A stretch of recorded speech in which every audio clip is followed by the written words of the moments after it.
all you want na sa all-in-one? Cook with Magic, sarap magkasama. All-in na saya ang ihahatid namin sa inyo ngayon mula mismo sa ating Magical Kitchen. For today's challenge, kailangan nating makapaghanda ng masarap, mura at madaling egg dishes.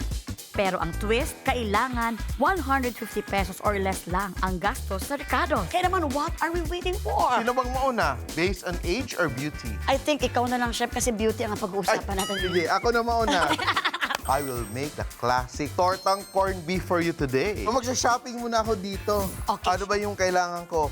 Corned beef. Then kailangan ko din ng egg. Magkano na ba yung egg ngayon? Chef, kayo ang Parang nakakaalam yan kasi kayo ang may mga itlog. 10 Yes, pero feeling ko ngayon nasa 10 pesos na sa sari-sari stores. Wow. Diba? 7 each, Palengke. pasok pa rin. Pasok pa rin. Sibuyas, bawang, para sumarap ang ating all-in-one seasoning. 5 pesos. Bumibili talaga siya niyan. Bumibili talaga ako dito. Pag nagtitipid ka sa ingredients, dito ka bumabawi. Meron itong fresh garlic, onions, real chicken, and spices sa bawat granule. Kaya anumang lutuin, pwede maging magical. Milk, starch, black pepper, and oil. Estimate ko nasa 142. Chef, ang galing mo talagang mag-budget. Hindi ka umabot sa 150 ba? Of course, basta mag-iskarte ka, kaya mong gawin ang masarap na pagkain every day. Eto, napakasimple lang to. Tortang corned beef. Chef, ano dat mo na? Sibuyas o bawang? Inuuna yung sarili po. Nagugot si chef, ah. Actually, depende kung ano yung gusto mong mas prominent flavor. Ako, nilalagay ko yung garlic bago pa masyadong mainit yung oil dahil madali masunog yung garlic at pag nasunog yung garlic, nagiging bitter. Then, lalagyan na natin yung ating corned beef. So, para magkasya sa marami, no, yung magiging extender natin, yung ating egg. Mimix ko lang yung aking starch with my milk. May konting milk tayo. Didissolve ko, parang slurry. Hindi natin pwede ilagay diretso yung ating cornstarch or else magiging lumpy siya. And ito, minsan kasi nagluluto tayo ng torta. Nakakalimutan natin i-season yung ating eggs. Ito yung kailangan natin sa araw-araw. Oo, Ang perfectly namnam, perfect balance, all in one. Maggi Magic Sarap. Yan, yun lang siya, oh. Ready na yung ating corned beef, oh. You can temper yung egg mo by adding the corned beef little by little. So we will allow this to cook, no? So siguro mga 3 minutes yan and we will flip. Sino ba nagbabudget sa bahay mo? Ako ang nagbabudget sa bahay namin. Itong budget na ito, alatin lang talaga ito for the grocery and for the gulay and for the fruits and for the lahat-lahat. Well, before ako maging content creator, doon ako nagpa-plan ng meals just for myself. Kasi mag-isa lang ako sa condo eh. Pero nung siyempre naging content creator na ako, parang nabago na yung lahat kasi hindi na ako makapag-meal prep ng mas mahaba. But dati, kahit yung kanin, fini-freezer ko, ganyan. Kami naman, ako naman, hindi ako pwede kasing na hindi rin ako mag-storage. Store? Pero bahala, ano, matindahan. Stored sa ref. Kasi nga, yung May mga bata, may mga ang bata, kasi na oo. anytime kung may gustong i-request na pagkain, mabigay mo kasi. Oo. Pero yung mga anak mo kumakain ng gulay. Yes. Or baka puro steak lang kinakain ng anak mo. Barbecue steak. Hindi siya magkukuha ng mga 60K, ang sa amin talaga, kasi siyempre ginsan kami, mga mahilig sila sa isda. Pero, mas nakakatipid ka talaga, at saka alam mo talaga na andun na agad, ganado silang kumain dahil andun ang Maggi Magic Sarap na nagpapalinamnam sa lutuin na kahit anuman, isda man yan, kahit na galunggong, Maggi Magic Sarap. Actually, ako, kahit chef ako, lagi talagang meron. Kasi minsan, hindi naman pareho ng restaurant yung stock ko sa bahay. Pag meron ka dyan, minsan wala kang sibuyas, wala kang bawang, magluluto ka, masarap pa rin. Minsan nga sa pagkain, no, pagka nagluluto ka tapos nahihirapan ka ibalanse, yung asim, yung alat. Minsan parang kung ano na nilalagay mo tapos parang hindi mo pa rin mahanap yung balanse. Minsan pagkalagay ka lang konting Magic Sarap, biglang, uy, okay na pala. So, tingnan mo, medyo naluto na yung ating tortang corned beef. I love it! Na nasa chika, di ba? O, di ba? Perfecto. And ito na, ang aking finished product, ang aking tortang corned beef. Okay, game. Gagawa na tayo ng tortang talong katsu. Ang ayoko sa tortang talong, parang mushy siya. Pero dahil gagawin natin siyang tortang talong katsu, crispy siya ngayon. So, mas masarap siyang kainin. So, importante yung ito, syempre yung talong. Per quarter kilo, 68. Oo. Oh, kasya pala. 60, close. So ano? Next, eggs, cornstarch, cooking oil, panko, breadcrumbs, sugar, Maggi Magic Sarap, Worcestershire sauce. Nahirap naman tadsayin yung ganito ka konti. Siguro mga 6 pesos. Gawin mo ng sir. 8 pesos din, 8 pesos. So yun, I think that's yun lang yung ingredients natin. Siguro mga nasa tayo, 117 pesos. Ay, mahal pala. Under 150 pesos. Kaya naman. At least hindi ka lumagpas. Okay, game. Gagawa na tayo ng tortang talong katsu. Useful tip, no? Dapat ang kinukuha natin, yung mahaba tsaka payat. Kasi konti yung buto. Mas madali siya maluluto. Kailangan tusok-tusukin ng pork. Tusok-tusokin para ma-release yung steam, yung moisture. Yun. Aray. Ay, hindi ikaw yan. Talong, chef. Initin natin siya dun sa direct flame. Chef, matanong ko lang, no? Kasi pagka gumagawa ko ng tortang talong, kinakamay ko lang yung pag binabalatan ko. Meron bang mas madaling way para... Dapat i-cool down mo muna siya ng konti. Then pwede kang gumamit ng kitchen towel Oh. at i-rub mo lang siya. Ayun. Ano ba yan? So, dali nga pag ganito. Ang galing. Yan. Tapos Ganyan. gagawa tayo ng batter. Tapos beat lang natin tong eggs. So yun, we're gonna season this, of course, with Maggi Magic Sarap. Yan magpapasarap niyan. Bago natin to gawin, magse-set up lang ako dito ng breading station. Magsa-start tayo with the egg, flour, and then pangko. Feb yan, Feb. Flour. Flour, And egg, breadcrumbs. Ako, pabilib na ako ng pabilib dito kay Ikoy, ha? Grabe. Tapos ito, hindi natin siya kailangan sobrang i-cook through. Okay na to. Yan. Yan, oh. Okay na yan.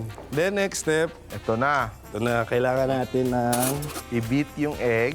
dredge natin siya in flour. Tapos sunod, ilalagay natin siya dito sa egg. Egg. Yan. Tapos breadcrumbs.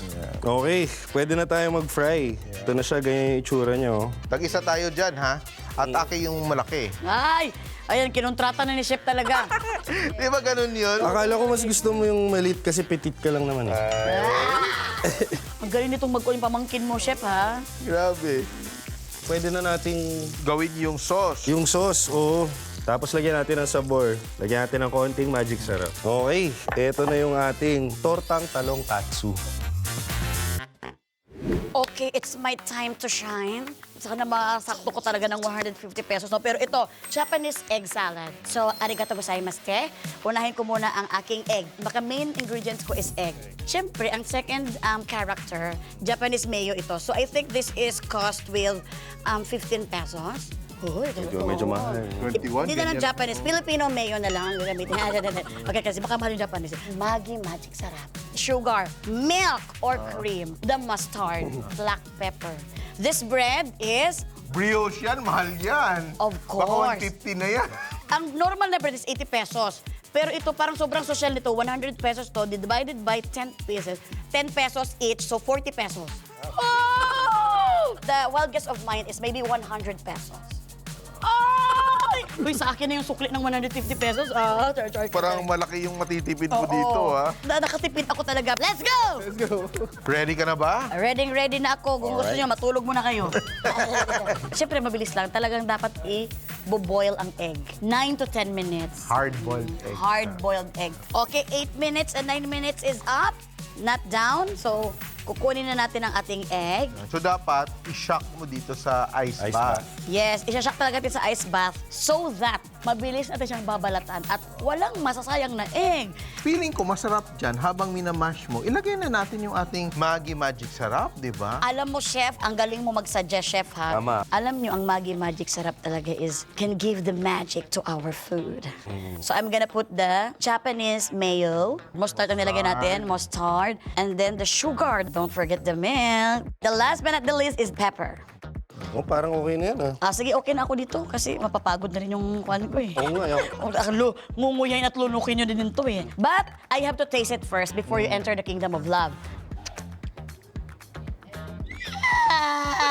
It tastes so good. Wow. Hindi sa dahil ako nagluto ha, pero talagang achieve ang masarap, mura at madaling dishes with all-in-one Maggi Magic Sarap.